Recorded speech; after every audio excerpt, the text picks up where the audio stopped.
मैथिली सब सिनेही श्रोता का राजीवक नमस्कार। श्रोतागण, साहित्यिक यात्रा के कड़ी में आइ अहाँ सबक समक्ष पुनः उपस्थित छी साहित्य मैथिली साहित्य लऽ कऽ।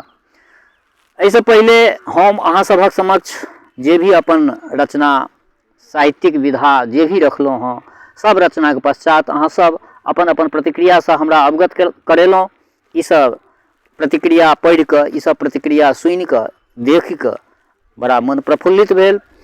बुझाइत अछि जे माँ मैथिली के अभ्युत्थान आब अवश्यम्भावी छै। हमरा मैथिली के लेल हमसब जे आंदोलनरत छी, मैथिली के लेल जे आंदोलन में हमसब अपन प्रयास कऽ रहल छी, ओ जरूर सफल होयत। तो श्रोतागण, आइ जे छै से साहित्यिक यात्रा के कड़ी में आइ मोन पड़ि एला हरिमोहन बाबू। हरिमोहन बाबू मैथिली साहित्य के लेल हास्य रस में ओ एकटा अपन कृति स्तंभ बना कऽ जे गेला, ओ अखनो प्रासंगिक छै। अखनो लोक ओकरा खूब पढ़ै छै, लोक सुनै छै। तहन तऽ आब डिजिटल युग भऽ गेलै हँ, तऽ लोक के पढ़बा के लेल ओतेक समय नहीं रहै छनि, किताब नहीं कखनो समय पर भेटै छनि, तऽ ई सब दिक्कत होइ छै। तऽ ओहि सब दिक्कत के देखैत आइ हम अहाँ सबक समक्ष हरिमोहन बाबू के एकटा रचना अहाँ सबक समक्ष हम राखऽ चाहै छी। या देख सकै छियै ई हरिमोहन बाबू के ई एकटा कथा संग्रह छियै। एहि कथा संग्रह में जे छै से हरिमोहन बाबू के बहुत सारा रचना सब छै लिखल। तऽ एहि में से एकटा रचना के शीर्षक छै भदेशक नमूना। भदेश ककरा कहल जाइ छै, सबगोटा वाकिफ छी। भदेश जे छै से गंगा का पार वाला जगह या गंगा का इर्द गिर्द जे जगह छै, ओकरा भदेश कहल जाइ छै। अपना मिथिलांचल के जे संस्कृति छै, अपना मिथिलांचल के जे रहन सहन छै, बोली बानी छै, ओहि में आ भदेश के यानी गंगा कात के जे छै, ओहि में किछु अंतर छै। तऽ ओही सबके देखैत हरिमोहन बाबू ई रचना केलखिन हँ, भदेशक नमूना। तऽ आइ कनी रचना कनी पैघ छै हरिमोहन बाबू के, तऽ आइ गपशप किछु कम करब। पहिने ई रचना अहाँ सबक समक्ष हम राखऽ चाहै छी। तऽ बेस लेल जाओ आजुक ई रचना। सरस्वती दाय अत्यंत संस्कारिणी ओ चमत्कारिणी छली। दुर्गा ओ गीता पाठ करे वाली, बजबाक चमत्कार तेहन जे अरिकोंच के अरिकंचन कहैत छली, और बसबारि के बंसबारि। मैथिलानी छली, मिथिला के ई सब छियै बाजे के छटा। परंतु भगवानो तो विचित्र कौतकी छथि। हुनक विवाह भेलनि भदेशक मौजेलाल झा सँ, जे निठा दक्षिणाहा गृहस्थ छलाह। साल में 500 मन अल्हुआ उपजनिहार। जहाँ सरस्वती दाय के छवि के सजमनि के साजमनि कहैत छलथिन, तहाँ मौजेलाल झा कदुआ बजैत छलाह। विवाह काल सहस्रो प्रयत्न केलाक उत्तर हुनका मुँह से सहस्रशीर्षा मंत्र नहीं बाढ़ा सकलनि। मौजेलाल झा के मुँह से प्रथमे रात्रि से सरस्वती दाय अपना स्वामी के धुसय लगली। पूछलथिन कि अहाँ मिथिला भाषा बाजि सकै छी, हमरा से गप करू तऽ। परंतु ओ गंगा कातक रहऽ वाला मौजेलाल झा पंचक्रोशक कन्या से की बजते, चुपे रहला। जखन सरस्वती दाय बहुत दिक केलथिन तो बजला, हमरा के जैसने बोले आयत वैसने न बोलब, हिन उछन्नर बड़े करे छथ। सरस्वती दाय क्षमा क रहि गेली, ओ झमा गेली, माथ पर हाथ दऽ कऽ बैस रहली। आब मौजेलाल झा के कंठ फूजलनि। पूछलथिन, अब चुप्पे बड़े हो गेलन, इतना देर से फटफट करैत रहलन, अब बोलती काहे बंद हो गेलन। ओहि राति सरस्वती दाय संकल्प कयलनि जे आजन्म ब्रह्मचारिणी रहब, बड़ू कबूल, किंतु एहन गवार से अपन शारीरिक स्पर्श नहीं करायब। वो नीचा में कुशासन बिछा के सुति रहली सरस्वती दाय। मौजेलाल झा पुराई केलथिन, ले बलैया, हिन चटैया पर बड़े चल गेलन। भुइया में उतना तकलीफ करे के कौन काम है। ई कहैत मौजेलाल झा पहुंच गेलथिन। सरस्वती दाय आँखि मुनि के सुति रहली।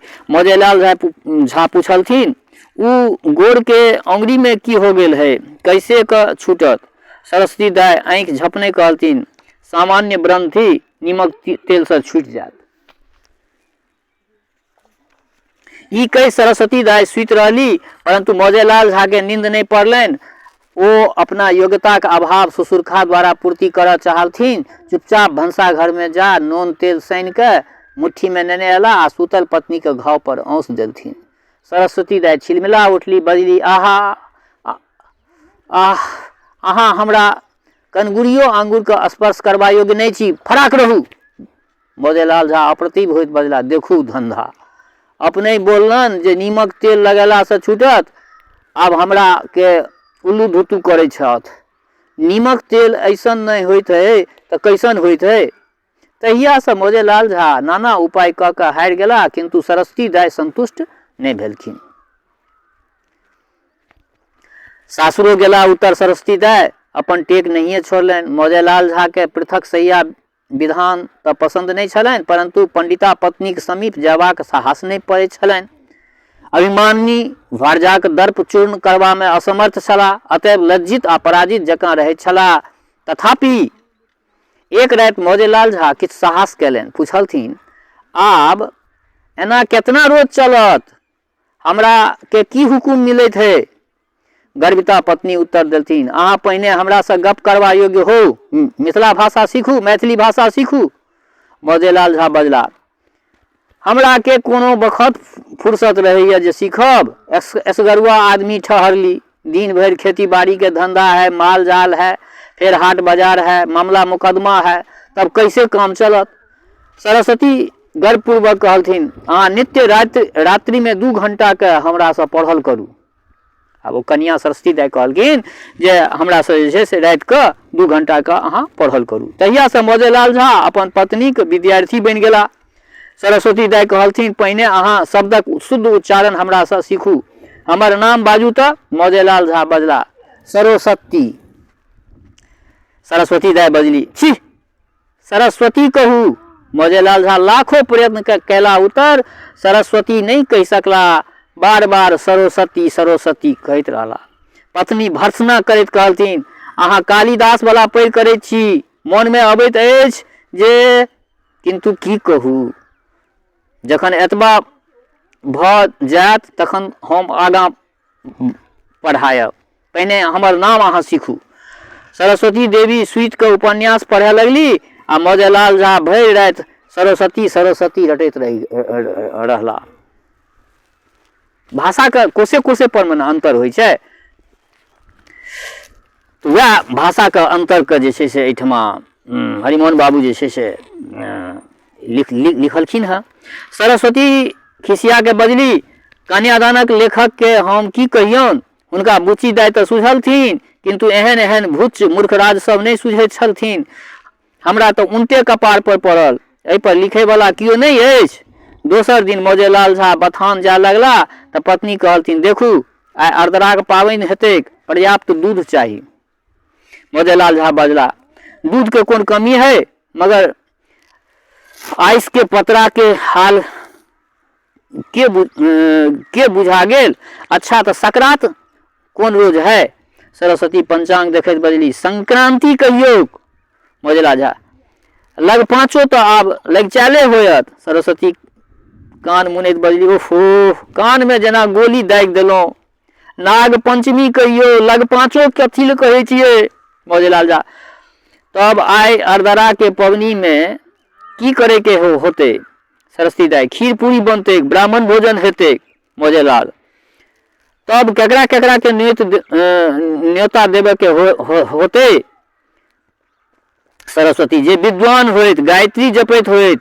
मौजेलाल, विद्वान तो जवार में एगो जगन्नाथ ओझा छथ, मगर गायत्री जपे के हाल तो हमरा नहीं मालूम अछि।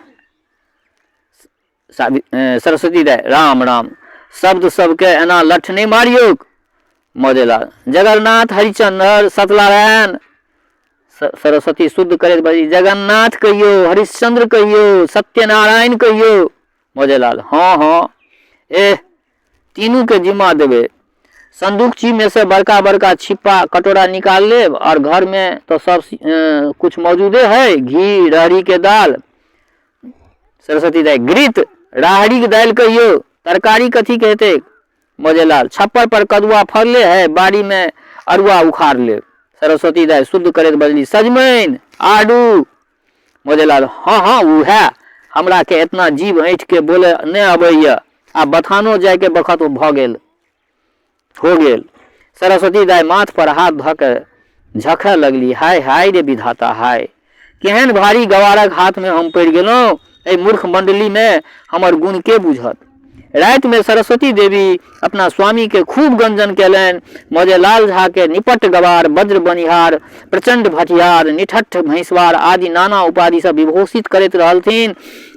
कहलथिन अहाँ के हमरा से विवाह करबाक कोन अधिकार छल? हमरा गामक हरबाहो सब जे अछि से नीक मैथिली बजैत अछि, अहाँ के सांस्कृतिक लेस मात्र गंध नहीं अछि, साहित्य ओ कला से कोनो संपर्के नहीं अछि, धोनु भाव नहीं जाने,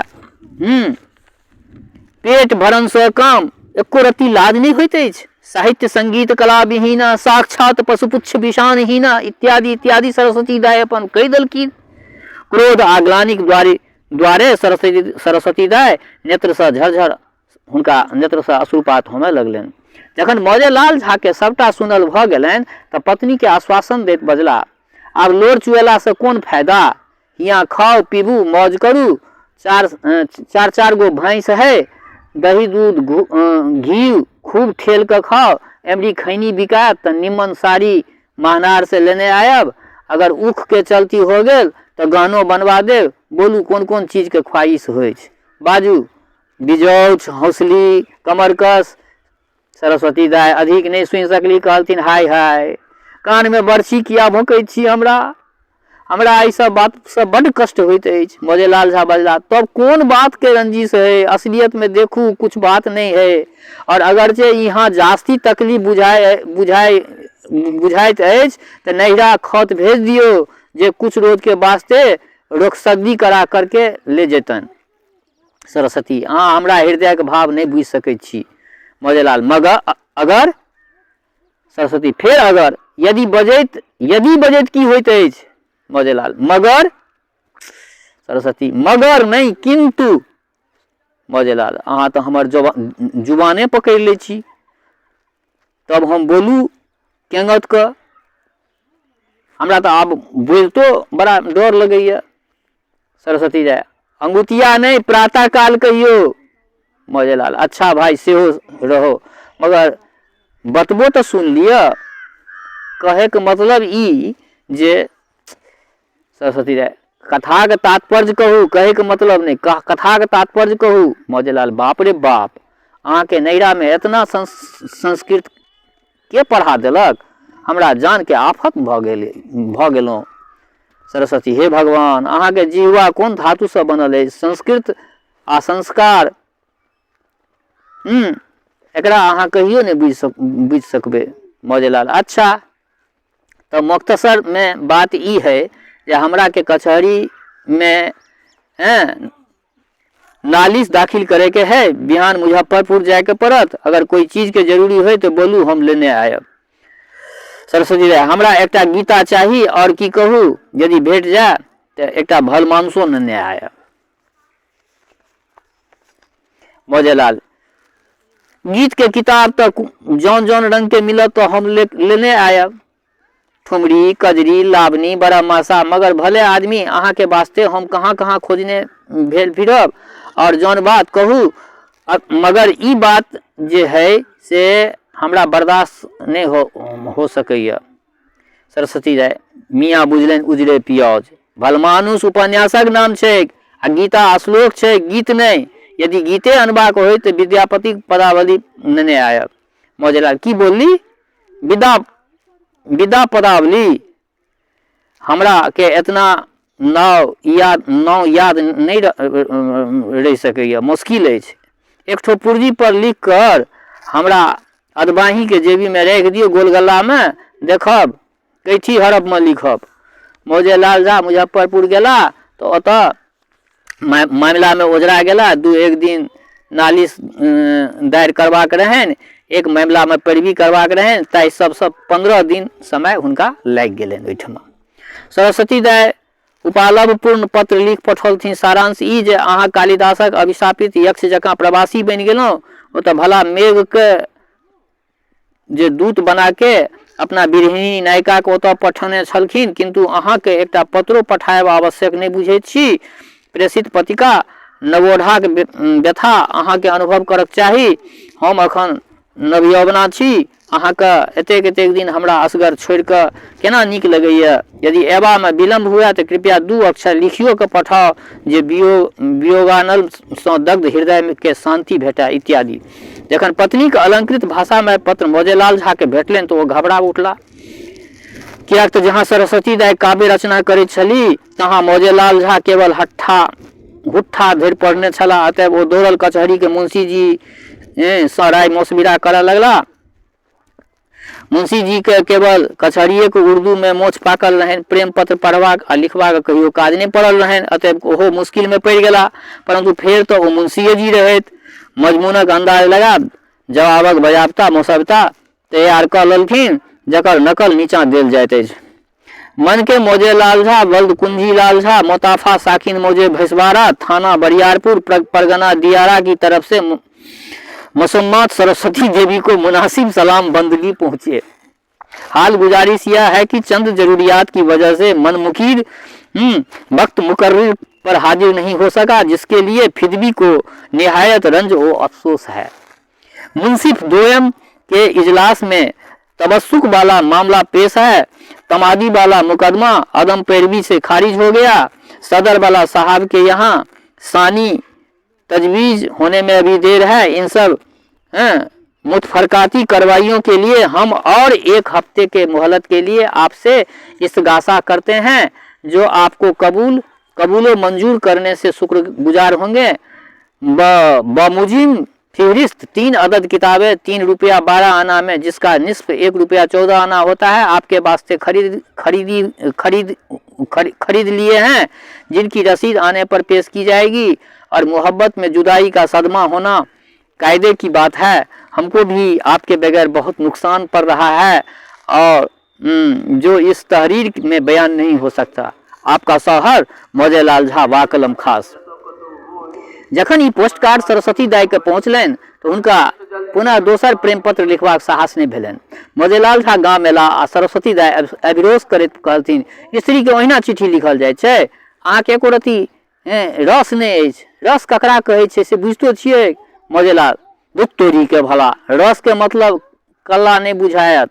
आम के रस कि कटहर के रस कि ऊख के रस? सरस्वती, बस बस बस रह दिया, अहाँ सोझे सोझे मोटका अर्थ जनै छी। लक्षणा व्यंजना से कोनो संपर्क नहीं। व्यंगक आशय बुझै छियै? मौजेलाल, आब अहूँ हमरा से दिल्लगी करे लगली। भला बैंक के नहीं चिन्हत? लड़कारी में कितना बैंक ढाबूस के मार देने हो, अब तकर तो कोनो ठेकाने नहीं है। सरस्वती दाय, हाय राम, कोना बुझाओ आई भदेशी के। अहाँ साहित्य पढ़ू, अहाँ से अहाँ के विद्यापति पदावली पढ़ावल करब। रात में जखन भोजनादि से निश्चिंत भय दंपति शयन गृह में एला तो सरस्वती देवी पदावली खोल के बैसली। पद में नक्शिक वर्णन छलैक। भौहक कथा पूछहु जुनू, मदन जोड़ल काजर धनु। सरस्वती दाय बुझबऽ लगलखिन, देखू एहिमे सुंदरी के भाव के वर्णन छै। दुनू भाव केहन लगैत छै तऽ जेना कामदेव 2टा काजरक धनुष जोड़ के राखि देने होइत।